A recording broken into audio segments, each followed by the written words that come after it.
Let's turn to Clint Watts, who's good enough to join us now, former FBI special agent and NBC News contributor. The FBI, where you used to work, has apparently carried out a raid at Mar-A-Lago. Your thoughts? Yeah, I think, Shep, what's important to remember on this is not something they went to first, meaning whenever you're doing an investigation, you're always building up a case of evidence and you're trying to find the missing pieces of evidence that you think are necessary to go ahead and prosecute a crime, which means this was probably the last stop that they wanted to go to. They thought there was no other way to get needed evidence, and they thought the evidence they needed was in Mar-A-Lago. So this just, I think, points to how serious the case is and where it's gotten to in terms of leads. I think the next part is you got to go to a judge, and you're talking about a former president, and you're trying to put together an actual warrant to do a search warrant here in Mar-A-Lago. It must have been pretty overwhelming for that judge to sign off on it with the former president, to know that it was going to turn into a political firestorm almost immediately. So I think it's quite significant they did this. I would assume they knew exactly where they wanted to go to do the search. I would assume it's not, all over Mar-A-Lago. They were probably looking for some very specific pieces of evidence, would be my guess. And the judge who would have signed off on this, would that have been someone in that district? Or from your experience, how does something like that happen? Yeah, it depends on where the case is being prosecuted from and what office is the lead office. I would assume that any case involving the president is probably run out of FBI headquarters. That would be my guess. Those are very sensitive cases, and they're run from there. Main justice and FBI headquarters, they would handle that, and they would keep it very tightly controlled, I would imagine. The FBI director would be informed, I would assume, every single moment and every single day about what the next steps were going to be. In terms of where the warrant was signed, I'm not entirely sure. I would have to get more details on the case to be definitive about it. But my guess would be that Maine FBI headquarters and Maine justice are the ones that decided to take this to the next step.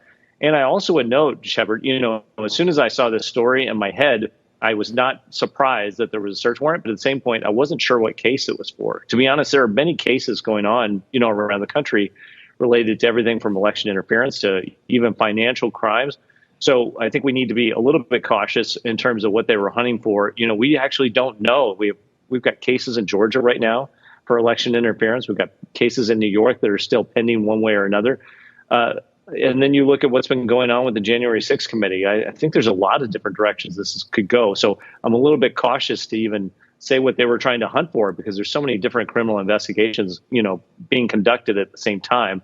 It will be fascinating to learn more about what they thought they needed that was inside Mar-A-Lago and why they needed to go to that step to get it. And not just what they thought they needed, what a judge agreed was necessary for the prosecution of this investigation, right? The bar is high under all circumstances. You can't just go searching somebody's property willy-nilly, even regular, common, everyday folks. You have to have specifics of what you want, the reason you want it, and for what end. To do so at the home of the former president, that wasn't a quick meeting with the judge.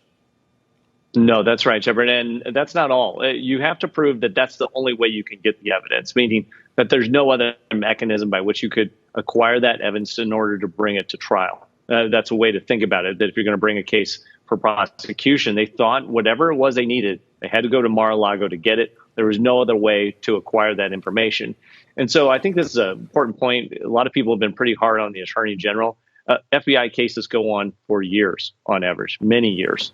And the steps that they've taken seem to be pretty deliberate. Your guest who was on right before me, I didn't catch who it was, but I could hear it. He was exactly right. This has been a pretty meticulous and evolving case. It's been step by step. And this is what you might expect in a criminal investigation, where they go to the next level of intrusiveness in order to garner evidence for the trial, for the prosecution. Sure. If they're going to put together an indictment. That means they thought they had to go here and there was no other way to get it. I would remind people that this is very consistent with what we've heard and known of President Trump the entire time he was president, right? He didn't send emails. Sure. He would write things down on paper. He would make phone calls. Well, if you're going to get that evidence, it's a very small circle of people that would have access to it. And it's only a few locations where you can get it. And I think this one would be exactly that.